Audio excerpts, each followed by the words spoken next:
Dios bendiga a su iglesia en este tiempo. Dios bendiga tu vida, varón, mujer de Dios. Dios te bendiga en este tiempo. Doy gracias a Dios por este momento tan especial que nos da de poder estar congregados en su nombre y poder, por este medio, poder compartir la palabra de Dios en coinonía, en unidad, todos juntos, para adorar el nombre del que vive para siempre. Ruego a Dios en este día que pueda Dios hablar a tu corazón. Sé que hay muchos que están pasando por situaciones y difíciles, por momentos que son tremendamente difíciles que te está tocando vivir en sus vidas. Ruego al Señor también para que llene el corazón de esa persona que tal vez en este tiempo está sintiendo el vacío de no poder congregar, de no poder estar juntos en la iglesia para adorar el nombre del Señor, con un tiempo donde Dios nos dio también para que podamos reflexionar cómo es nuestra vida como hijos de Dios. Así que le doy gracias a Dios por esto, pero clamo a Dios y ruego al Señor para que pueda Dios sanar al enfermo, librar al cautivo del diablo, pueda obrar en el corazón de aquellos que están caídos y levantarlos, y pueda avivar el fuego en el corazón de aquellos que se están apagando, que se están entristeciendo, que cada día se enfrían un poco más. Clamo a Dios por esto y ruego a Dios que en este tiempo cada mensaje, cada palabra que el Señor nos da, de hecho que cada mensaje, ruego a Dios que siempre sea de alimento para el corazón, para el alma de la persona. Porque entiendo que estamos viviendo en un tiempo difícil y en un tiempo de ataque contra la iglesia para enfriarla. De hecho que hay mucha gente, muchos hermanos, tristemente y lamentablemente que han caído, Y cuando hablo de caído no estoy hablando solamente de caer en pecado, estoy hablando de caer en el sentido de abandonar la obra del Señor, de abandonar a Dios, y los ves realmente cada vez más secos, más fríos y más apáticos a la hora de estar con el Señor, de estar en la presencia de Dios. La falta de oración, la falta de comunión, la falta de integridad se ve y se nota en este tiempo aún más. Por eso quiero hablarte de un mensaje que Dios me ha dado en este tiempo que lleva por título Misericordia de Dios por su pueblo. Y quiero que podamos ir a la palabra de Dios en el libro de Lamentaciones, capítulo 3, verso 21 al 23, y vamos a leer esta poderosa palabra de Dios en el nombre del Padre, del Hijo y del Espíritu Santo de Dios, y decimos todos juntos, amén. Amén a esa palabra. Pronto podremos esto decirlo en la iglesia cuando podamos abrir la puerta dentro de muy pocos días, que podamos abrir la puerta y que podamos reunirnos con protocolo, con distanciamiento social, pero que podamos abrir nuestra boca y gritarle a Dios amén, a esa palabra que Dios tiene siempre para hablarnos. Entonces dice así la palabra de Dios en el libro de Lamentaciones capítulo 3, verso 21 al 23. Dice así, esto recapacitaré en mi corazón, por lo tanto esperaré. Por la misericordia de Jehová no hemos sido consumidos, porque nunca decayeron su misericordia. Nuevas son cada mañana, grande es tu fidelidad. Padre nuestro que estás en los cielos, te adoramos y te bendecimos en esta tarde y te damos gracias por el gran privilegio que nos da de nuevamente estar delante de tu presencia como iglesia para adorar tu nombre, para escuchar tu palabra.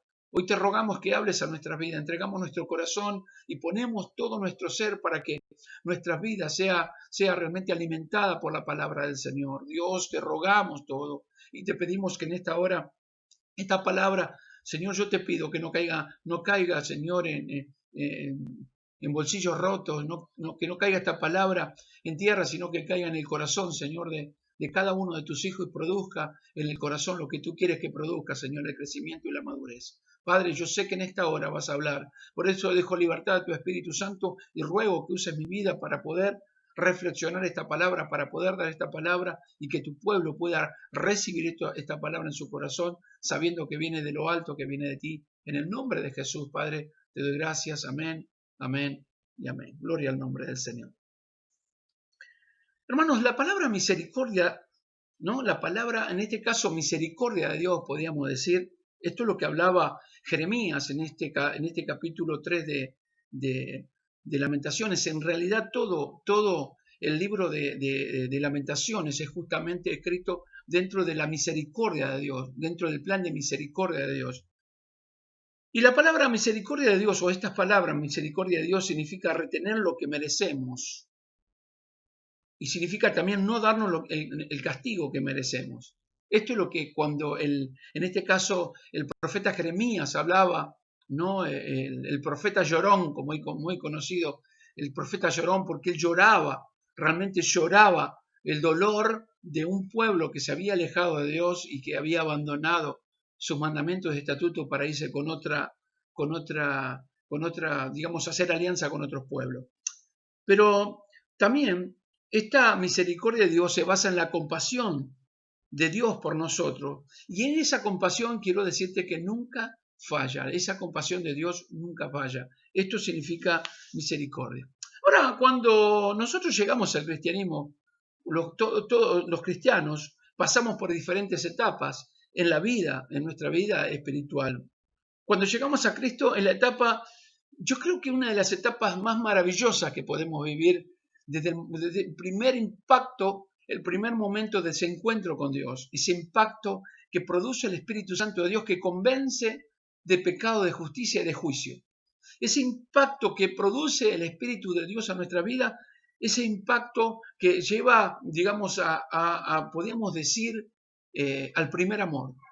Es de esta manera descrito como el primer amor, porque allí es cuando sentimos la liberación de la esclavitud del pecado y comenzamos a disfrutar de esa libertad que Dios nos otorga desde el momento que Él entra en nuestras vidas, que Él entra en nuestros corazones. Comienza Dios a trabajar de una manera tan fuerte, tan poderosa y tan profunda que cambia nuestros corazones, cambia toda nuestra vida, cambia toda nuestra forma de hablar, nuestra forma de pensar, nuestra forma de disfrutar, nuestra forma, cambia nuestra familia, restaura nuestra familia, nos da en muchos casos deseo para vivir. El deseo que Dios produce en nuestra vida, ese deseo para vivir. Esto lo produce el Espíritu Santo de Dios. Y estamos en ese primer amor y todo nos emociona. Todo nos lleva todo nos lleva hacia Dios. Tenemos el deseo de orar, de leer la palabra, de congregar, de buscar, de estar en el fuego de Dios, porque estamos enamorados. Y caminamos con el Señor y adoramos el nombre del Señor. Luego comenzamos, ¿no? Llega la etapa que nos tranquilizamos más, maduramos, ya no somos tan emocionales, sino que somos más maduros. Llega la etapa de donde sabemos que fuimos llamados con un propósito, o sea, con un fin, y el fin es servir a Dios. El servir, y comienza a haber una inquietud en nuestros corazones de servicio hacia Dios. Vamos descubriendo nuestros talentos, vamos descubriendo nuestros dones. Vos fíjate que comienza a descubrirse aquellos que tocan la alabanza, aquellos que tienen el ministerio de la intercesión, el evangelismo, el salir a las calles para ganar las almas. Te inquieta la palabra de Dios en tu boca para poderle participar a otro. El deseo del pastorado, cuando Dios comienza a ponerte en tu corazón el deseo de pastorear la iglesia y comienza Dios a darte las herramientas, la gracia para poder pastorear. En las mujeres Dios le da la posibilidad de estar al lado de sus esposos, de pastorear la iglesia con sus esposos, porque de hecho que mi esposa pastorea conmigo la iglesia y nos gozamos en el Señor. Comenzamos con esa etapa en nuestras vidas de, no sé, de desear servir, de visitar las almas, de preocuparnos por los hermanos, de estar pendiente de todos aquellos que necesitan una palabra o un alimento, porque tal vez no están carentes de alimento y poder alcanzar ese alimento que necesitan, no solamente espiritual, sino físico. ¿Sí? Entonces Dios empieza a darlo, entonces empieza ese servicio en la alabanza, de la música, en la oración, en el ministerio de las enseñanzas, en el ministerio, como decimos, de las misiones, de predicar en las calles, el evangelio, de ir a ciertos lugares, las reuniones generales donde nosotros podemos servir a Dios en la coordinación de los cultos, en compartir una lectura. Comienza esa etapa en nuestras vidas de contar testimonio dentro de la iglesia. Una iglesia debe contar testimonio. Una iglesia debe tener el testimonio, porque yo sé que hay testimonio todos los días de nuestras vidas. Todos los días de nuestra vida hay testimonio de parte de Dios para nosotros. Y llegan los cargos en la iglesia. Llega el cargo por ahí del evangelista, del pastor, del diácono, de la diaconisa, de ese hermano, de esa hermana que están en la alabanza. Comienzan y Dios nos honra porque es hermoso, porque esto es parte del evangelio de Dios, que Dios nos honra, porque Dios honra al que honra. Y Dios nos honra el hecho de poder servirlo, de poder adorarlo, de poder servir en distintas áreas de la iglesia. De hecho, que hay un servicio maravilloso dentro de la iglesia, que es el servicio de la limpieza. Y es un servicio que no está visto porque no se ven, las hermanas no están en el altar, Los hermanos que limpian no están en el altar predicando, tal vez no están predicando la palabra de Dios, pero están allí.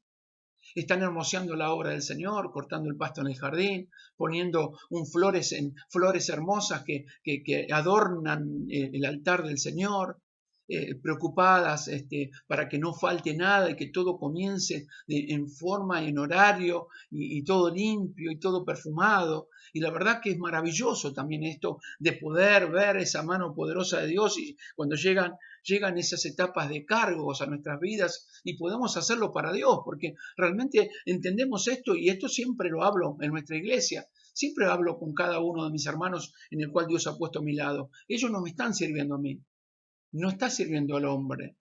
Cuando uno sirve en la iglesia no está sirviendo al hombre, lo está sirviendo a Dios, está sirviendo para Dios, porque el que se enseñorea de la iglesia quiere ocupar en ese caso el cargo de Dios, el pastor no es dueño de la iglesia, el dueño de la iglesia es el Señor, por lo tanto todos y cada uno de los hermanos es el remanente de Dios, aquellos que fueron comprados a precio de sangre, aquellos que fueron limpiados por el poder de Dios, por la gracia y misericordia de Dios, por la sangre de Jesucristo. Por lo tanto, le pertenecen a Dios, por eso que cada cargo y cada lugar que uno ocupa dentro de la obra del Señor, en cualquier área, porque todas las áreas son importantes para Dios y para la obra del Señor y son importantes para la iglesia. Una iglesia no puede funcionar con un pastor solamente y que no haya evangelismo. Una iglesia no puede funcionar solamente de evangelismo y no haya un pastor y no hay enseñanza para discipulado. Una iglesia que no tiene discipulado, no tiene evangelismo, no tiene un pastorado, no funciona simplemente por el hecho de, no sé, de cantar alabanzas o de contar testimonio. Todo tiene que ver con todo, con respecto a la vida de la iglesia, a la vida de esa iglesia. Por eso, a ver, siempre nosotros estamos hablando de un tema fundamental y muy fuerte y muy prudente de poder, porque estamos hablando de vida cristiana. Estos son los temas que venimos viendo cada día que voy predicando la palabra del Señor. Dios golpea mi corazón y me dice, habla de la vida cristiana. ¿Cómo y de qué manera nosotros tenemos que conducirnos en la obra del Señor, en el camino de Dios, en nuestro trabajo, en nuestra casa, en todo? Entonces comienzan esos cargos y el obrero, tanto como la obrera del Señor, hombre y mujer, debe andar como digno del Señor, debe tener una vida acorde al servicio que está teniendo, aún en los que limpian. Una persona que está limpiando la iglesia pero no tiene comunión con Dios se tiene que sentar, porque no tiene comunión, está haciendo una obra para Dios, entonces no es de bendición por ahí aún a la congregación. Entonces es importante que nosotros busquemos, ¿qué quiero decir con esto? No estoy diciendo, bueno, listo, no, que no trabaje más nadie, no. Entonces es una exhortación, decir, no, yo quiero servir, vos querés servir a Dios, bueno, es el momento de buscar a Dios con todo el corazón, sabiendo que Dios está cercano a ti. Esto es parte de la vida cristiana, habla de una relación con el Señor, bendito sea el nombre de Jesucristo. Por eso digo que hermoso es cuando llegan los cargos en la iglesia. Eso es hermoso. Muchos dicen, a mí no me importan los cargos, yo no vivo por los cargos, pero es hermoso que Dios te honre con el hecho de poder servir a Dios. Es hermoso. No es el anhelo de nuestro corazón, o sí es el anhelo, podríamos decir, de nuestro corazón, porque Dios dice que pone anhelos en nuestra vida.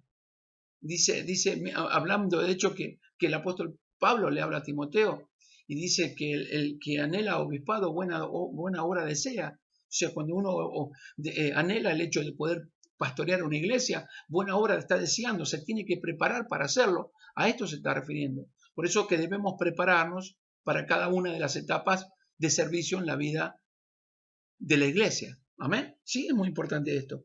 Pero con el tiempo llegan otras etapas. Y llega la etapa que realmente que puede llegar a nuestras vidas. Y esas etapas también en esas etapas viene la prueba, viene la lucha, vienen las tormentas, las pérdidas, los fracasos, los triunfos. Y un sinfín de cuestiones que vivimos cada uno de nosotros como hijos de Dios, que pasamos, que pasamos y que realmente son muy duros porque golpean duramente nuestra vida, golpean duramente nuestro corazón, nos hacen esos golpes que son tan fuertes que en muchos casos nos hacen tambalear, nos hacen en muchos casos destabilizarnos en la obra de Dios en nuestras vidas. Entonces, es muy peligroso, por eso que Dios siempre nos está hablando. Nos está hablando para que siempre estemos pegados a Él, como ese niño que, por ejemplo, cuando uno lo está amamantando, o sea, cuando la mamá lo amamanta, y lo puede tener otra persona, pero en un momento desea estar con la mamá. Y entonces siempre tiene el deseo de estar pegado a la mamá. De hecho, que muchas mamás, por ejemplo, los ponen apenas nace, los ponen en su cama, en su propia cama, y después no los pueden sacar, porque el chico se acostumbra. Luego comienza la etapa del chico que necesita, o sea, hace 3 pasos y vuelve a agarrarse de la pollera o del pantalón del padre. ¿Sí? Hace unos pasitos y se vuelve a agarrar siempre, o van caminando en las calles y van tomados de la mano del papá o de la mamá porque necesitan esa seguridad. Bueno, de esa misma manera, el Señor nos dice que nosotros diariamente debemos ir a su presencia. ¿Para qué? Para no caer en tentación y en lazo, porque el diablo siempre va a tratar de tendernos tentación y lazo para apartarnos. Entonces es importante esto. Y todos los cristianos llega un momento de esto, y si no están aferrados a Dios, comienzan la infidelidad espiritual. Todos los cristianos pasan por etapas que quieren dejarlo todo, que ya no sienten la presencia de Dios, que se sienten superados, cansados, atribulados, demasiado golpeados. Ahora la pregunta es si Dios no sabe todo esto que nos está pasando. Sí que lo sabe. Lo conoce y conoce cada actitud y cada pensamiento que nosotros tenemos en todo momento y en toda nuestra vida. El Dios conoce todo esto, conoce cada pensamiento y escucha bien, hasta lo más profundo que nosotros podamos tener. Porque Él es un Dios omnisciente. O sea, esto significa que Dios conoce todo, esto es un atributo de parte de Dios, o sea, de Dios, que Él tiene todo conocimiento. Pero cada una de las circunstancias que nos tocan pasar son para hacernos crecer. Por más que a veces nos cuesta entender esto, ¿por qué Dios usa el sufrimiento en muchos casos para hacernos crecer? Es justamente para tratar con nuestro carácter y para tratar realmente que nosotros no cuando estamos aún en el servicio, no nos gloriemos en nuestro propio conocimiento o no nos gloriemos nosotros en nuestra propia capacidad, sino que todo sea para la gloria de Dios. De hecho, que en un momento el apóstol Pablo dice y escribe que él conoce a un hombre que fue a los cielos y que Dios le ha revelado cosas. Y él comienza a tener esa revelación de Dios, sin embargo en la Biblia nunca él revela lo que Dios le mostró, porque fue algo para él. Es más, hasta Dios en un momento le pone un aguijón en la carne, ¿para qué? Para que él no se gloríe. O sea, yo he rogado 3 veces al Señor que me quite este aguijón que me duele en mi carne, pero él me dijo, bástate mi gracia, porque mi poder se perfecciona en tu debilidad. Entonces el Señor trata con nosotros aún en el medio de la prueba. ¿Para qué? Para que nuestro carácter sea tratado, para que nuestra vida en Dios, para que nuestra vida cristiana sea tratada en el Señor y podamos reflejar la luz de Jesucristo. Nosotros somos la luz del mundo y la sal de la tierra, por eso tenemos que vivir. Y aún en esta circunstancia que parece que no la quisiéramos vivir, Dios trata con nosotros para hacernos crecer y cada día pueda morir nuestra carne, que es la que siempre quiere gobernar nuestra naturaleza. La carne siempre quiere. El Señor Jesús dice que el espíritu siempre está dispuesto. O sea, nosotros tenemos siempre disposición de nuestro corazón a servir a Dios, a buscarle, a orar, a clamar, siempre hay disposición, pero la carne es débil. Entonces esa carne siempre se cruza y empieza a meterse en el medio de las obligaciones que nosotros tenemos, que hemos adquirido para el Señor. Entonces, en vez de ir a su presencia, siempre estamos trabajando con algo, siempre estamos limpiando la casa por algo, siempre hay cosas para hacer y no nos tomamos el tiempo. Y eso significa que hemos cortado la amarra, que estamos amarrados a Dios, que estamos agarrados a Dios, y comenzamos a alejarnos hasta el punto que empezamos a enfriarnos, que ya todo nos da igual. Entonces volvemos otra vez a la misma etapa que vivíamos antes de miseria espiritual, de tristezas agónicas que no podemos vivir. Entonces, Dios nos enseña que siempre nuestra carne va a querer gobernar. Entonces nosotros debemos crucificar esa carne en Cristo para que gobierne el Espíritu Santo de Dios y nosotros siempre mostremos realmente de que Dios nos compró, nos limpió y nos perfeccionó para buena obra. ¿Sí? Entonces Dios comienza a tratarnos. Ahora, Dios nos llama la Biblia nos enseña y nos da posibilidad y nos enseña que debemos despojarnos de todo. De hecho, que al pueblo de Israel en el libro de Números, si me acompañás, deja una marquita allí en el libro de Lamentaciones, y vamos al libro de Números, capítulo 33, y vamos a leer del verso 50 en adelante. Mire lo que habla la palabra de Dios en el libro de Números, capítulo 33, capítulo 33, el 51. Dice así, miren, escuchen bien, por favor. Presta atención. Dice, habló Jehová a Moisés en los campos de Moab junto al Jordán frente a Jericó, diciendo. A ver, para que puedas entenderme, el pueblo de Israel iba a heredar la tierra prometida. Le estaba de frente ya a heredar la tierra prometida. Esa tierra que Dios le había prometido que iba a fluir leche y miel, que había hablado con Moisés y le iba a dar una tierra en la cual el pueblo de Israel, que estaba cautivo en Egipto, iba a llegar a ese lugar. Entonces lo pone de frente y les habla esta palabra. Habla a los hijos de Israel y diles, cuando haya pasado el Jordán, entrando en la tierra de Canaán, echaréis de delante de vosotros a todos los moradores del país y destruiré todos los ídolos de piedra y todas sus imágenes de fundición, destruirá todos sus lugares altos. Y echaréis a los moradores de la tierra y habitaréis en ella, porque yo os la he dado para que sea vuestra propiedad. Y heredaréis la tierra por sorteo y por vuestra familia, y a los muchos daréis mucho por herencia, y a los pocos daréis pocos por herencia. Donde le cayere la suerte, allí le tendrá cada uno por las tribus de vuestros padres heredaréis.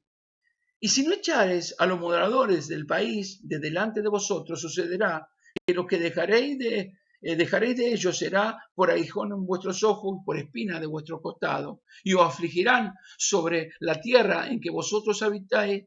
Además haréis con vosotros como yo pensé hacerle a ellos. El pueblo de Israel llega a la cautividad, no lleva a estar esclavo en Egipto, justamente por causa de pecado, por causa de alejarse de Dios, de separarse de la mano de Dios y hacer alianza y hacer otras cosas.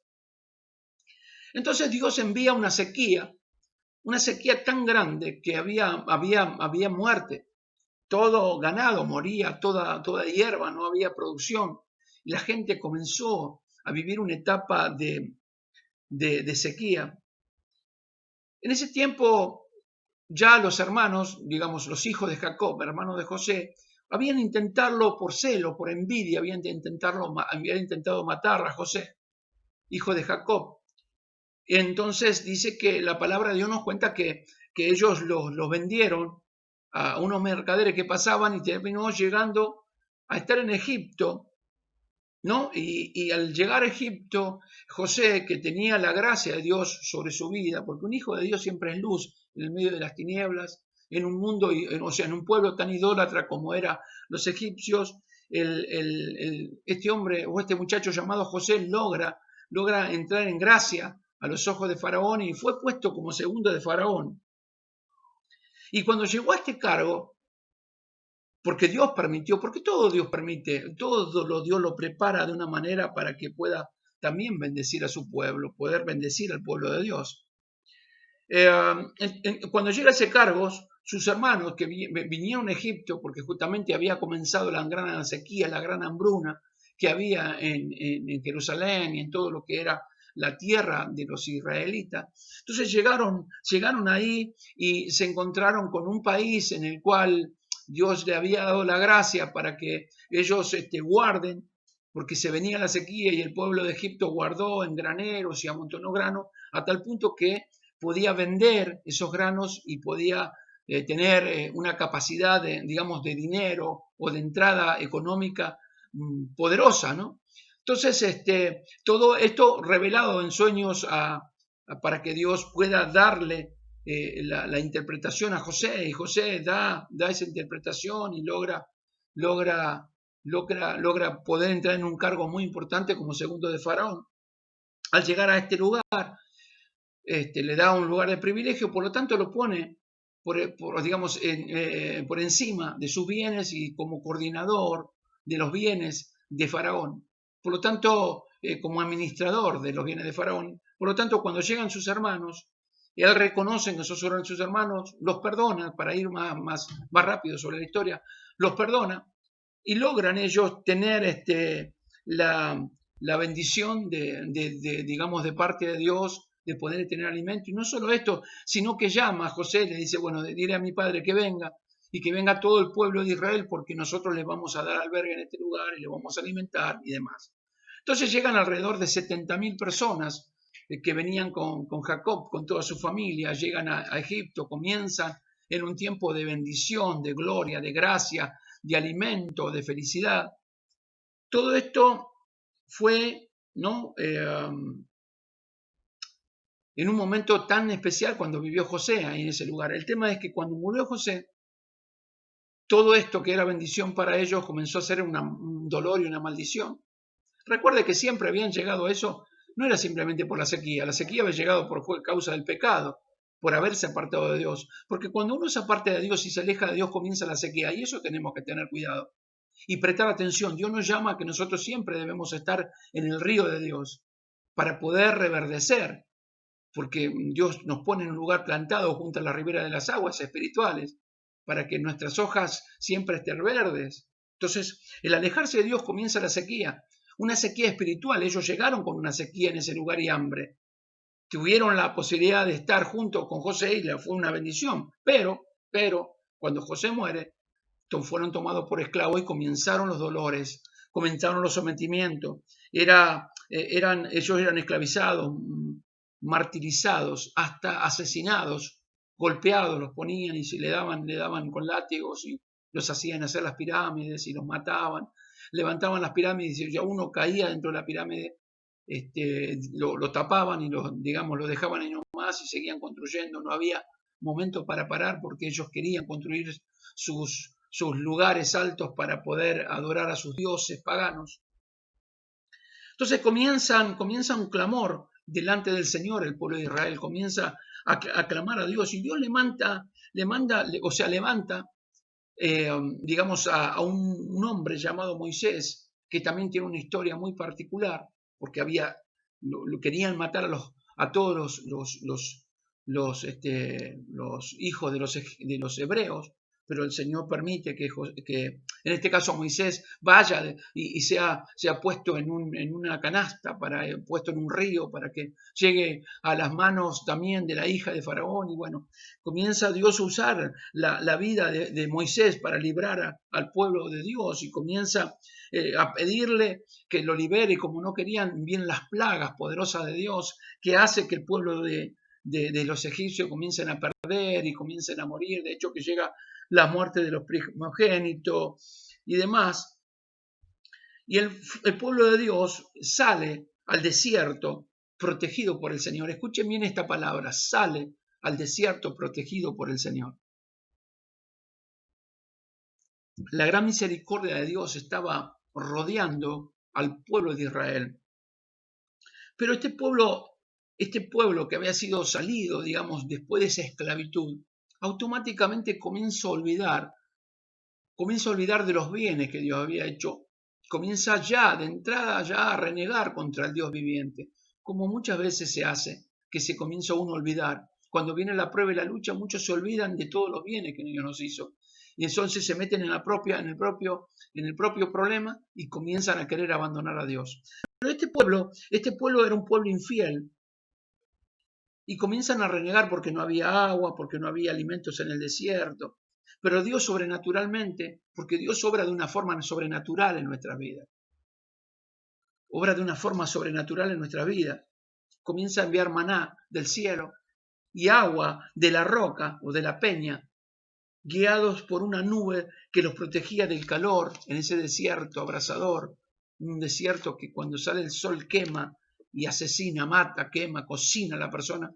Él pone una nube para protegerlo, pero escucha bien, de noche esa nube se transformaba en fuego, porque así como es tan caliente en las horas del día, el sol tan abrasador que es, así de la misma manera baja tanto la temperatura que la gente muere de frío.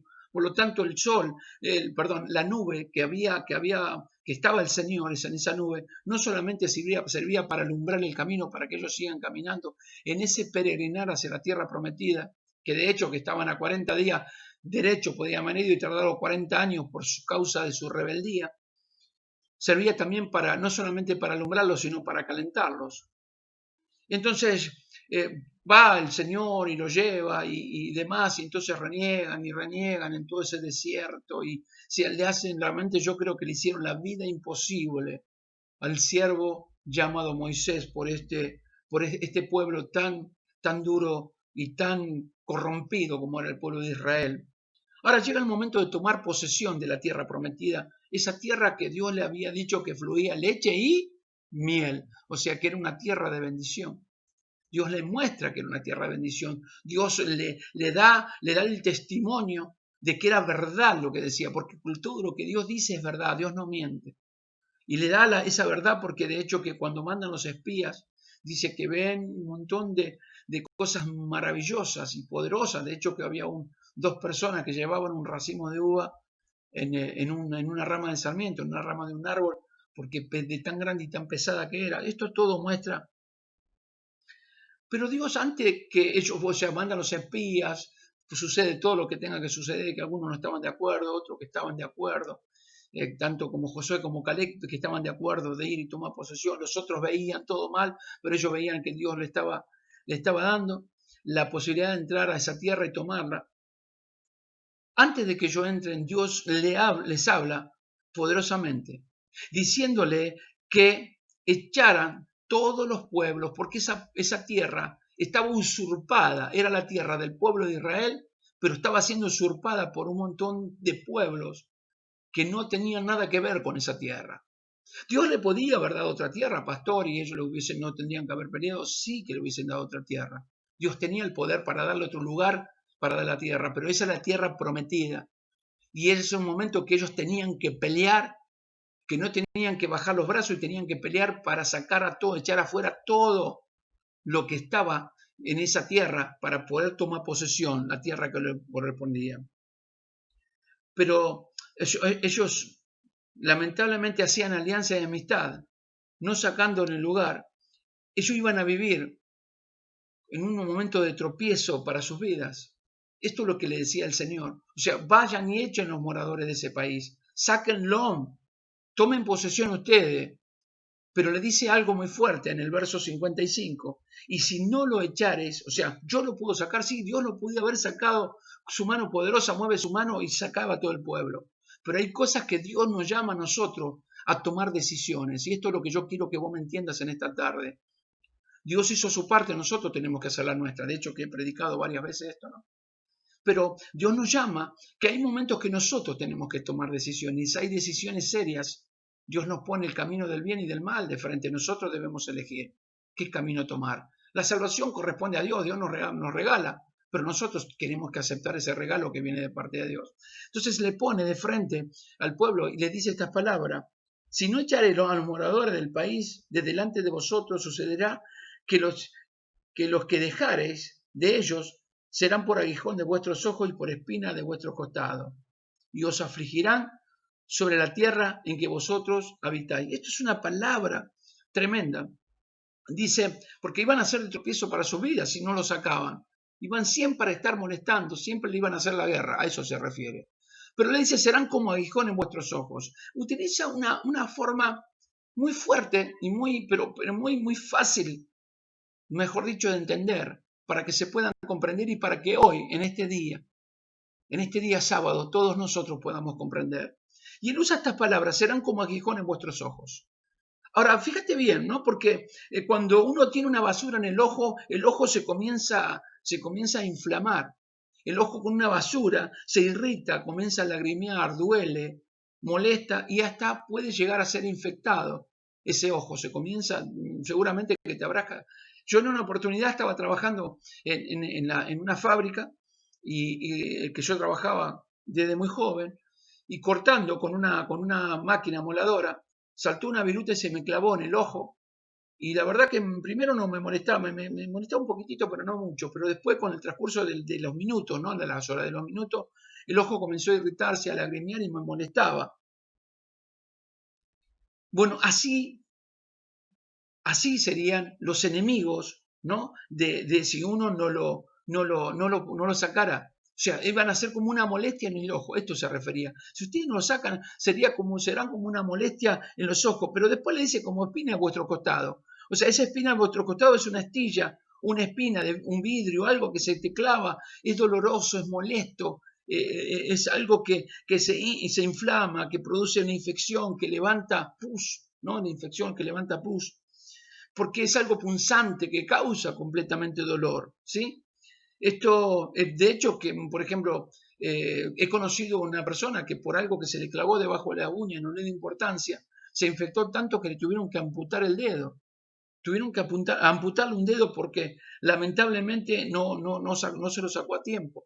Esto es lo que se refería al Señor cuando le hablaba, que esos moradores de la tierra, si los hebreos no los expulsaban, iban a ser de molestia para ellos, iban a ser de guerra para ellos, iban a estar completamente siempre molestándolo, siempre haciendo cosas que le hacían mal al pueblo de Israel. Ahora, también a nosotros nos dice, a nosotros mismos, y no nos hace, porque Dios nos dice que nosotros debemos sacar todas aquellas cosas que estaban arraigadas en nuestra vida y que nosotros traíamos del mundo. ¿Viste cuando hay una persona que te dice, yo sé que Dios me va a sacar este vicio, yo sé que Dios me va a sacar aquello? No está queriendo hacer su parte. Espera que Dios siempre haga algo. No espera esa persona hacer el esfuerzo. No quiere ningún esfuerzo. El ser humano no quiere esfuerzos. El ser humano quiere que todo llueva del cielo. El ser humano no quiere esforzarse para nada. Quiere que todo venga de parte de Dios y gratuitamente en todo sentido. Entonces el Señor lleva a decirle al corazón del pueblo, nos llega a decir a nuestro corazón, que nosotros vamos a tener que sacar esas cosas que estaban en nuestra vida y que no agradan a Dios, porque si no las sacamos de nuestra vida, serán como una molestia continua en nuestra vida. Nuestra relación con Dios, nuestra relación con el Señor, nuestra comunión con Dios va a ser realmente estorbada, podríamos decir.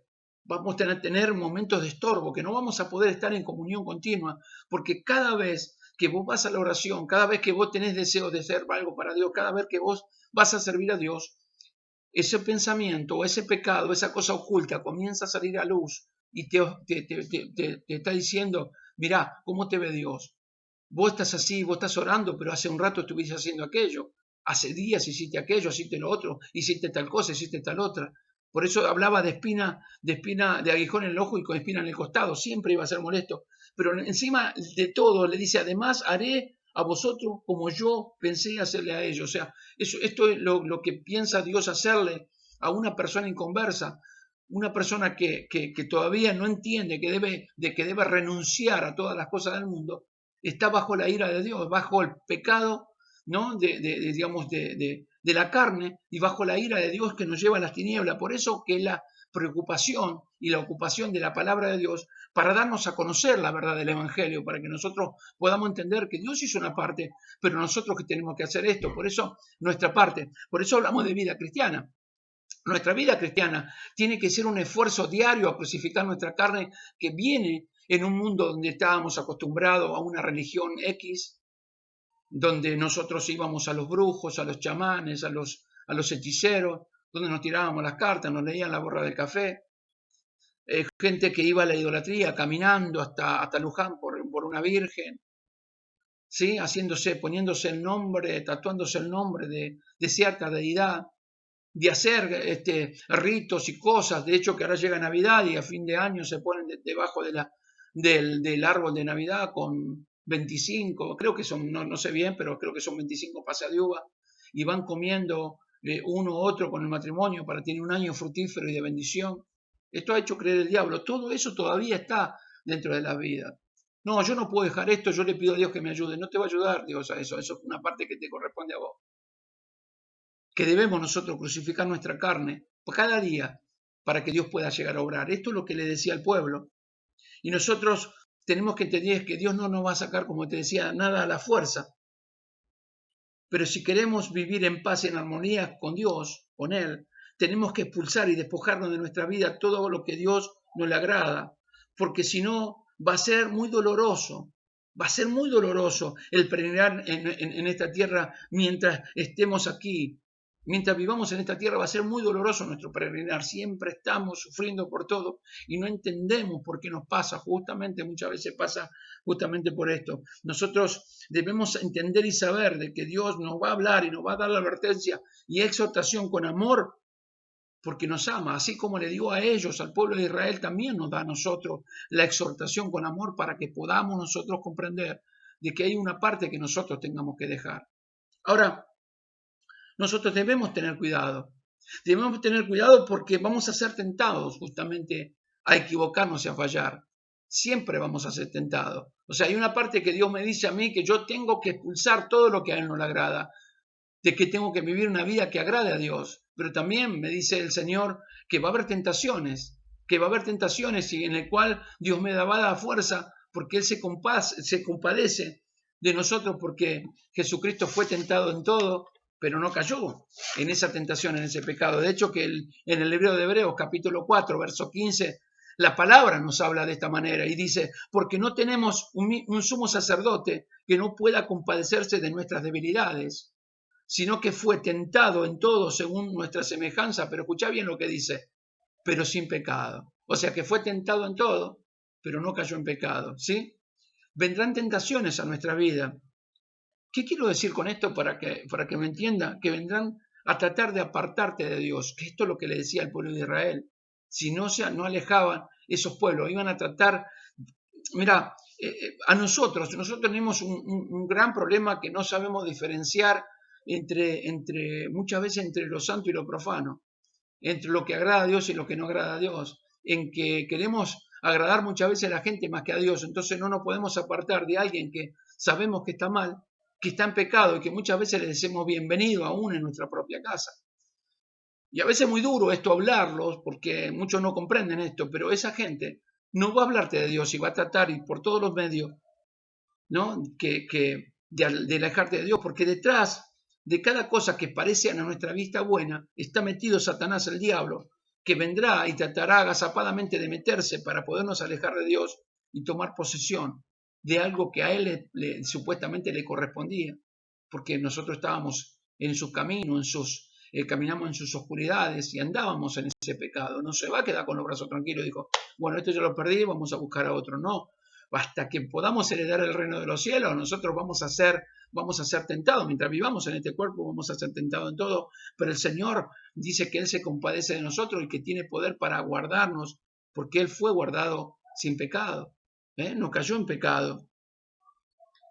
El tema es que en muchos casos, hermanos, muchas personas ceden por debilidades espirituales, ceden a la tentación, son fáciles y ceden a esta tentación y caen en el lazo, ¿sí? Nuevamente. Por eso nos advierte a la palabra de Dios que nosotros debemos estar firmes en el camino, firmes en la fe, firmes en el camino, firmes en la fe, que no debemos ni alejarnos ni a diestra ni a siniestra salirnos del camino, porque tristemente cuando salimos del camino de Dios caemos en las garras de alguien que nos está esperando para destruirnos, que es lo que le pasaba al pueblo de Israel si dejara a ellos. El gran problema era que ellos hacían alianza con todo, para quedar bien con todo, hacían alianza. Y de hecho que hoy hacen alianza muchos cristianos con sus propios amigos, ¿sí? Y dice la palabra de Dios, Santiago decía que la amistad en el mundo es enemistad contra Dios.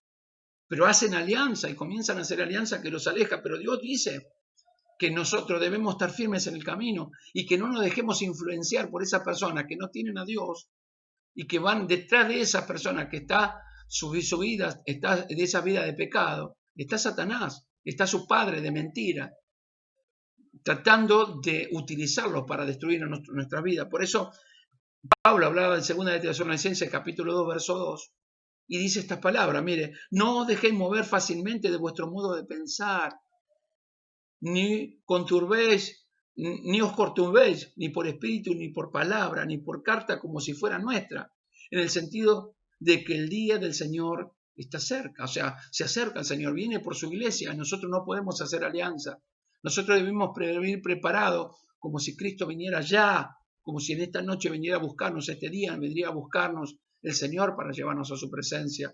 Por eso dice, no se dejen mover fácilmente de vuestra forma de vivir, de pensar, porque cuando hablaba esto decía esto, ¿no? De vuestra conducta como cristiano. No se dejen, no os conturbéis, o sea, no se dejen mezclar y pensar, oh no, y mi amigo, si no le doy lo que ellos quieren, si no hago lo que ellos quieren, se va a alejar de mí. Por eso que en los jóvenes pasa esto. Comienzan los compañeros de colegio, dale, fumá, dale, hace tal cosa, ¿qué? No te deja, ay, mira el santo, mira el santulón, mira el espiritual. Entonces el joven no dice nada que es cristiano, pero sabe que es cristiano. pero comienza a fumar ese primer porro, comienza a abrir puertas al infierno, que cuando quiere acordar nos encontramos con los jóvenes de la iglesia destruidos, con la música, con los celulares que tienen tantas cosas pecaminosas.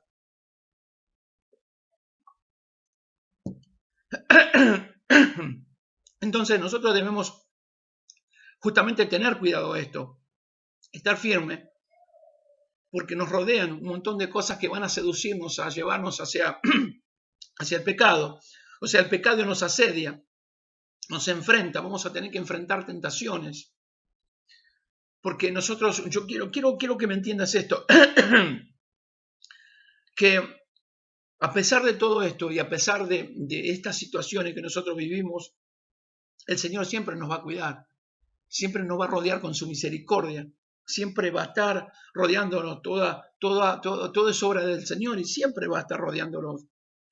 Pero sabes que esto no significa que no vamos a tener que enfrentar la tentación. Yo descanso en el Señor, yo ya sé, no importa. Y Dios sabrá por qué caí. No, dice el Señor que nosotros vamos a tener que enfrentar la tentación y el pecado que nos va a estar asediando. Vamos a tener que enfrentarlo.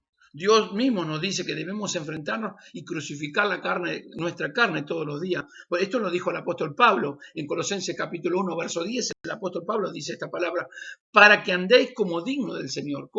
Para andar como digno del Señor, nosotros debemos crucificar nuestro yo, debemos crucificar nuestra carne y no debemos hacer alianza con las cosas del mundo, porque no agradaríamos a Dios. Para que andéis como digno del Señor, agradándole en todo, llevando fruto en toda buena obra y creciendo en el conocimiento de Dios. Una persona que conoce a Dios es una persona que realmente tiene un crecimiento y una madurez que no se deja mover fácilmente de su forma de pensar. Esto es lo que hablaba el apóstol Pablo justamente a nuestra vida, le habla a la iglesia de Colosas, pero también a nosotros, porque van a tratar de hacerte mover de tu forma de pensar.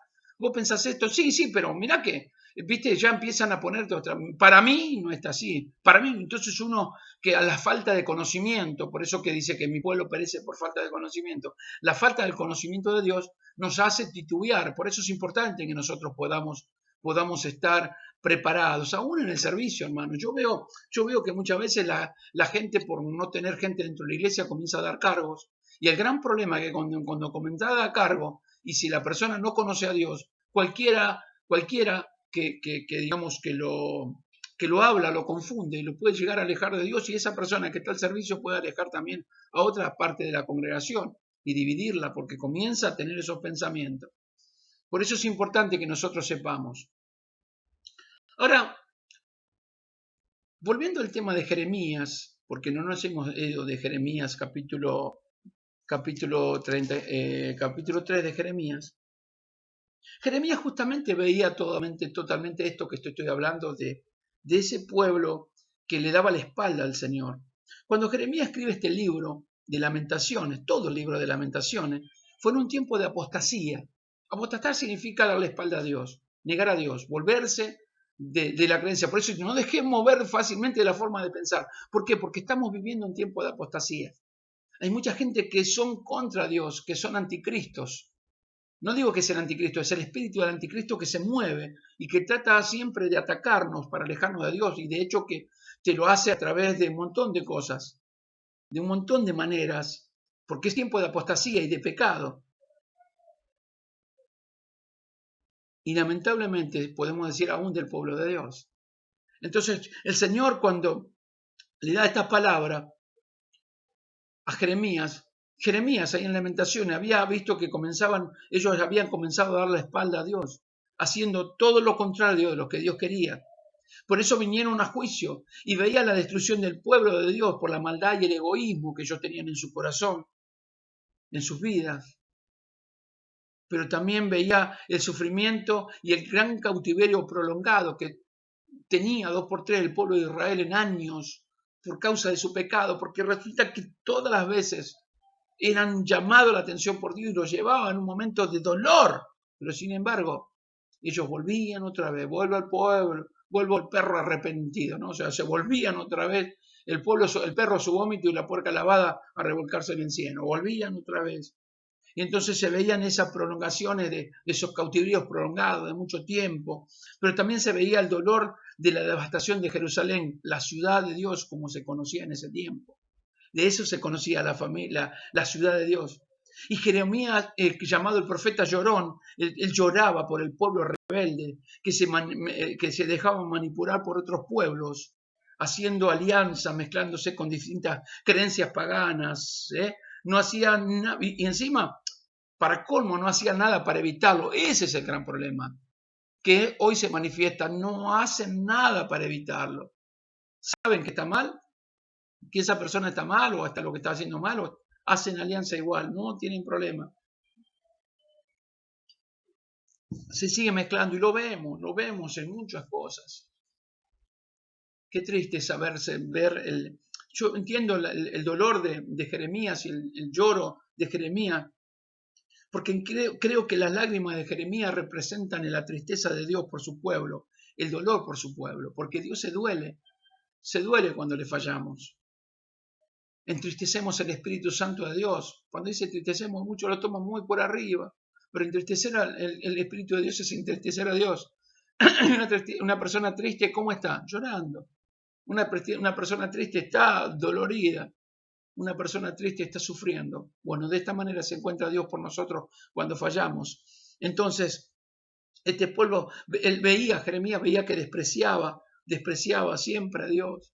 Y es lo que ocurre hoy. Muchas personas empiezan a despreciar a Dios, ya no oran, no buscan, no claman, no escuchan las prédicas, no desean congregar, no tienen el fuego de Dios, se han apartado, están haciendo lo mismo que hace el mundo. Volvieron otra vez al cigarrillo, volvieron otra vez al alcohol, volvieron otra vez los juegos de azar, volvieron otra vez volvieron todo a fogacero. Y me duele el corazón, hermano. Como pastores que hablo, con pastores de varias partes del mundo que hablo, lloran delante de la presencia de Dios por el pueblo de Dios que ha abandonado la verdad de Dios para irse otra vez a tinieblas. Y esto es tristísimo, pero está pasando y nosotros como pastores debemos anunciar la verdadera palabra. Por eso es algo que nosotros tenemos que entender y tenemos que entender, pero así todo, hermano. La misericordia de Dios, esa misericordia de Dios se renueva cada mañana. Ese favor de Dios, esa compasión por su pueblo se renueva de Dios se renueva por nosotros cada mañana. Ese Dios misericordioso no nos va a dejar ni nos va a desamparar.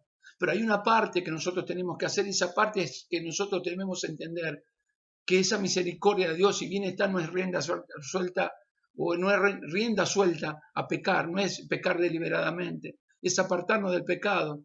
¿Sí? Porque Dios es santo, poderoso y fiel, Dios de amor, pero también es fuego consumidor.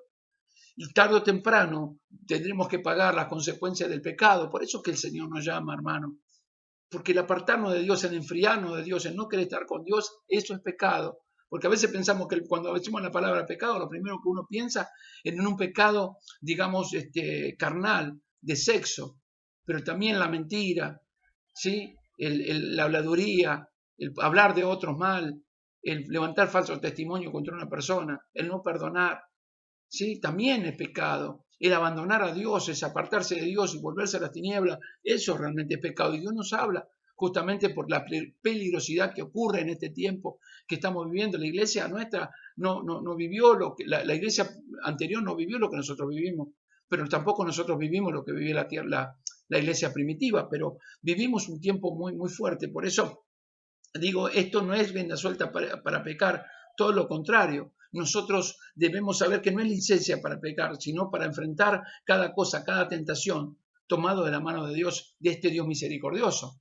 Porque vamos a tener que enfrentar. Dios no está diciendo, bueno, no, quédense tranquilos, no hagan nada. No, al pueblo de Israel le dijo, si ustedes no lo sacan, ellos van a ser como aguijón en sus ojos y como espina en su costado. Y no solamente esto, sino que le van a hacer la vida imposible.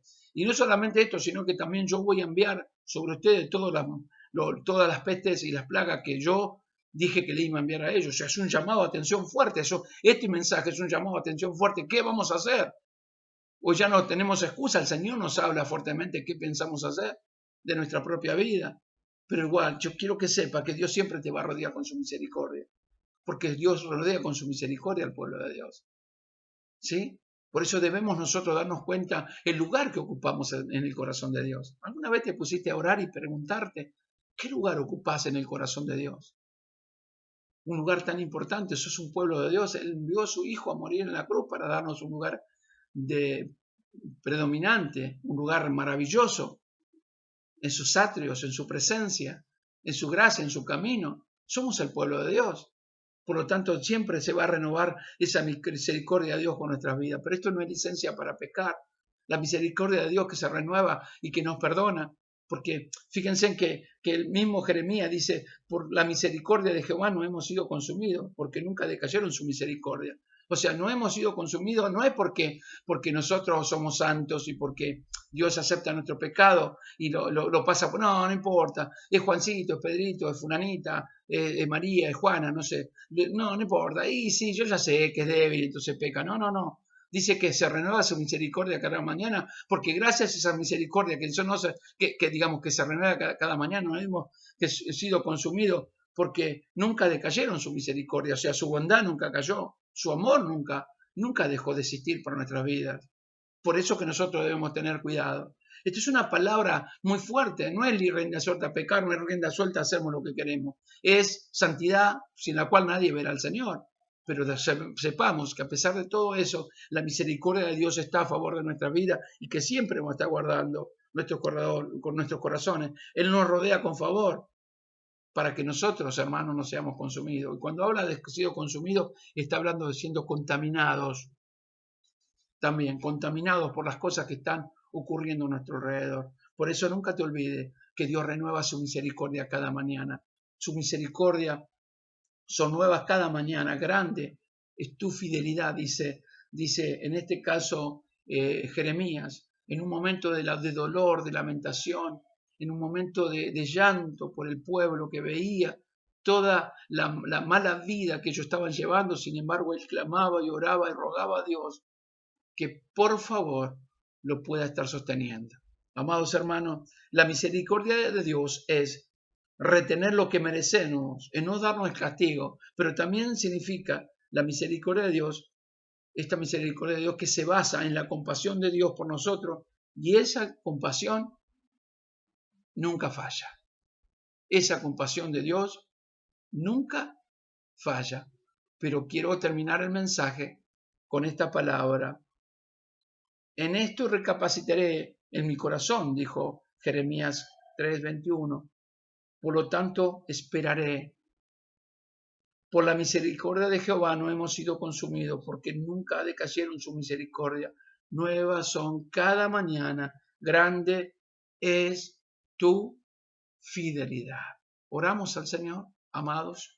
Clamamos a Dios que esta palabra caiga en tu corazón de una manera profunda, que te dé la madurez necesaria para comprender de que Dios siempre te sostiene en el hueco de su mano y que te está hablando, que no te deslices, que no te dejes confundir, que no te dejes mover fácilmente del camino, porque pronto viene la recompensa. Ya viene la recompensa, ya no voy a llorar, tengo a Cristo en mi vida y vamos a heredar el reino de los cielos. Por eso podemos escalar, dice la alabanza. ¿Sí? Podemos llegar a Dios. Que Dios te bendiga. Te abrazo en el Señor.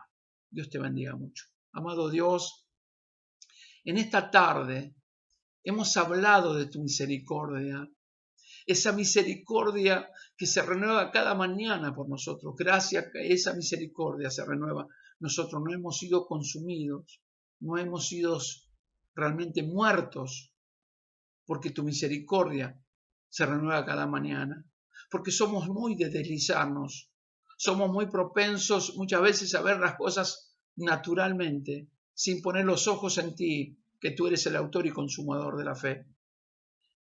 Siempre tenemos cosas para hacer, siempre tenemos cosas para decidir, siempre tenemos cosas que nos rodean y le damos más importancia a eso que a las cosas, o mejor dicho, a todo lo que nos habla a través de tu palabra.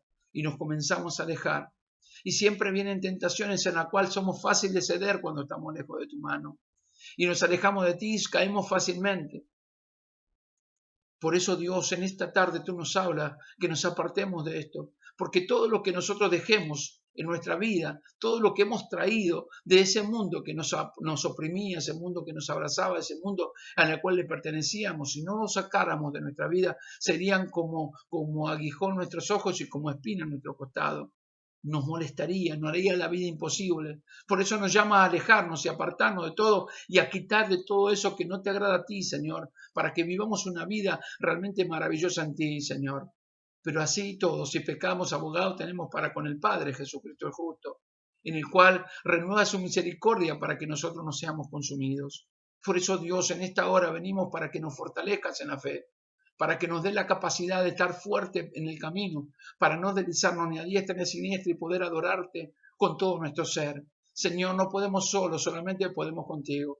Pero Dios, tú nos estás hablando en esta tarde que hay cosas que nosotros vamos a tener que sacarla, que no nos estás obligando, que no lo estás haciendo a la fuerza, si bien lo puedes hacer, sino que nos está dando la oportunidad para que nosotros, dentro de nuestro libre albedrío, podamos alejarnos de eso y poder servirte con todo nuestro corazón. Gracias por tu palabra, gracias por renovar tu misericordia cada mañana y gracias, Señor, por tu gran amor, ese amor inmenso y eterno que tiene por nuestras vidas para hablarnos todos los días y llamarnos la atención para que nosotros como hijos de Dios no nos alejemos de ti. Señor, a ti te adoramos, a ti te exaltamos y a ti te bendecimos y a ti te glorificamos. Gracias por tu palabra. Te damos en el nombre poderoso de Jesús. Amén, amén y amén. Gracias a Dios. Amados, que el Señor les bendiga. Recordad, mañana 11 de la mañana continuamos con la palabra del Señor. Y recordad que Dios siempre está tratando nuestra vida cristiana. ¿Cómo debemos conducirnos en este mundo en el cual estamos viviendo, pero no le pertenecemos? Que Dios te bendiga. Paz de Dios para tu vida.